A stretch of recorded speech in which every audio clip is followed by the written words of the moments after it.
बेटा, तुम कैसी बीवी लेकर आए हो जो हर बार बेटी को जन्म देती है? माँ, मैं भी इस टुन्नी चिड़िया से परेशान हो गया हूँ। आज फिर से तुम्हारी पत्नी ने एक अंडे को जन्म दिया है। क्या जाने कब ये मुझे एक पोते का मुंह दिखाएगी। 11 चिड़ियों को जन्म दे चुकी है।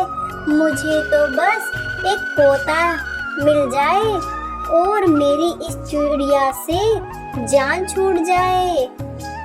माँ, मैं भी तो यही चाहता हूँ कि मेरे घर पर बेटा हो, मगर इस टुन्नी चिड़िया ने तो बेटियों की लाइन लगा रखी है। टोनी तभी टुन्नी चिड़िया के पास आता है। कह देता हूँ टुन्नी, मुझे बेटा ही चाहिए, और अगर बेटा ना हुआ तो मेरे घर से चली जाना। मैं तुम्हारे साथ नहीं रह सकता। अजी, आप ऐसा क्यों कह रहे हो? ये सब मेरे हाथ में थोड़ी है। ये तो भगवान ही जाने कि वो मुझे क्या देना चाहता है। मैं कुछ नहीं जानता। तभी टोनी चला जाता है। चिड़िया अंडे का बहुत ध्यान रखती है। तभी कुछ दिनों में चिड़िया के अंडे से बच्चा बाहर आता है। तभी टोनी टुन्नी चिड़िया के पास आता है। क्यों रो रही हो? क्या फिर से तुमने बेटी को जन्म दिया है? नहीं नहीं टोनी जी, ये तो खुशी के आंसू है। क्या मतलब? इतने दिनों के बाद आज हमें बेटा हुआ है। टुन्नी, आज तो तुमने मुझे बहुत ही खुश कर दिया है, मगर मैं अब तुम्हारा और तुम्हारी बेटियों का बोझ अपने सर पर नहीं उठा सकता। तुम अपनी बेटियों को लेकर अभी के अभी चली जाओ। यह आप क्या कह रहे हो टोनी जी? मैं आपको छोड़कर कहीं नहीं जाऊंगी। तुम्हें यहाँ से जाना होगा। मुझे बस बेटा चाहिए था जो मुझे मिल चुका है। अब तुम अपनी बेटियों को लेकर जा सकती हो। टुन्नी चिड़िया बहुत दुखी मन से अपनी बेटियों के साथ घर छोड़ देती है। माँ, पिताजी ने हमें घर से क्यों निकाल दिया? बेटी, तुम अभी छोटी हो। जब तुम बड़ी हो जाओगी तो खुद ब खुद समझ जाओगी। माँ, अब हम कहाँ जा रहे हैं? पता नहीं बिटिया। चलो, सामने ही एक घर है, मैं उसमें जाकर पता कर लेती हूँ। बहन, क्या कुछ दिनों के लिए तुम्हारे घर में मुझे आसरा मिल सकता है? क्यों, मेरा घर धर्मशाला लग रहा है क्या? जो मुंह उठाकर आ गई हो तुम। जाओ कहीं और, मुझे माफ करो। मेरे घर में तुम लोगों के लिए जगह नहीं है। माँ, हमें भूख लगी है।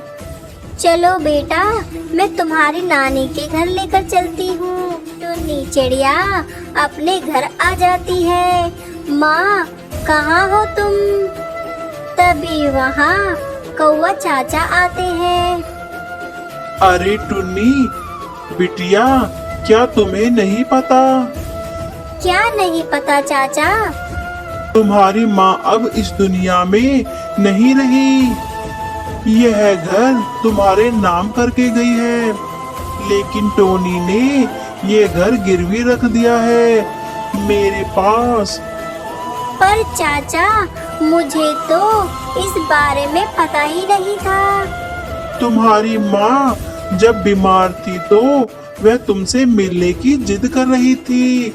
मैंने तुम्हारे पति के पास संदेश भिजवाया था। टोनी ने कहा कि तुम्हारी तबीयत बहुत खराब है, इसलिए वह खुद आया था।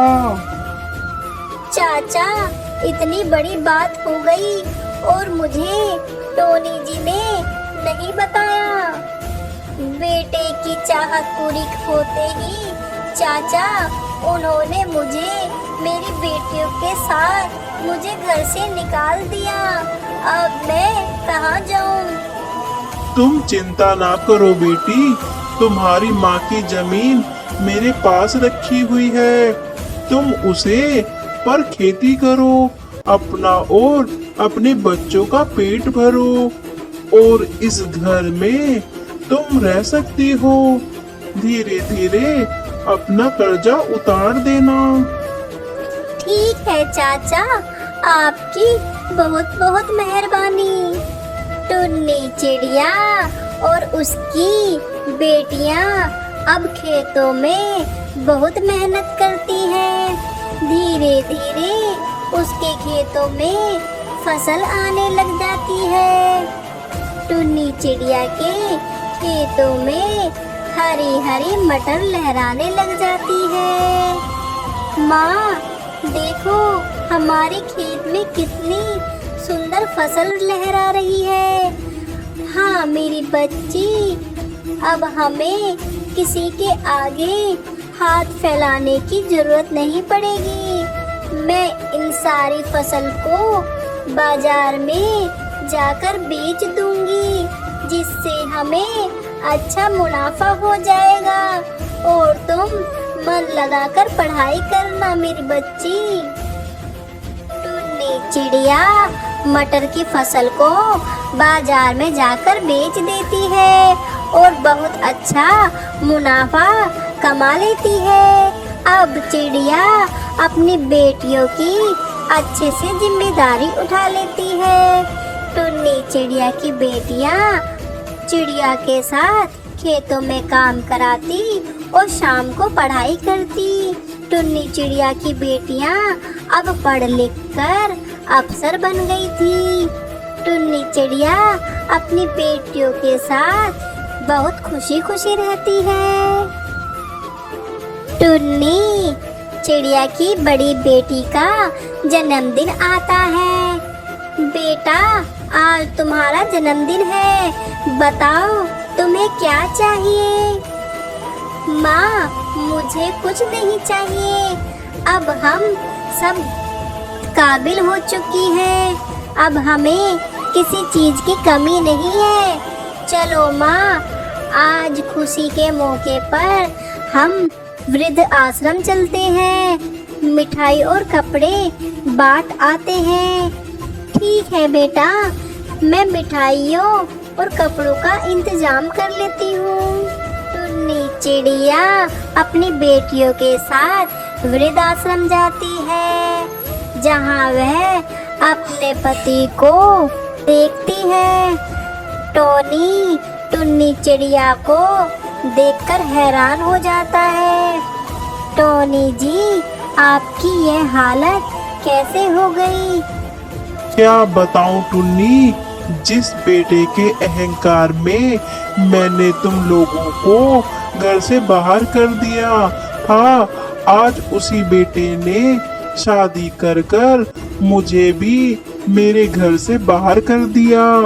अब मैं यहाँ अपनी जिंदगी काट रहा हूँ, मुझे माफ कर दो। टुन्नी चिड़िया, मैं तो तुम्हारी माफी के लायक भी नहीं हूँ। इस कहानी से हमें सीख मिलती है, चाहे बेटा हो या बेटी, हमें बेटा बेटी में भेदभाव नहीं करना चाहिए और हम जैसा बोएंगे ऐसा ही काटेंगे। हमारी इस वीडियो को लाइक करें, कमेंट करें, शेयर करें और हाँ, हमारे चैनल को सब्सक्राइब करना ना भूलिएगा। अभी के लिए बाय।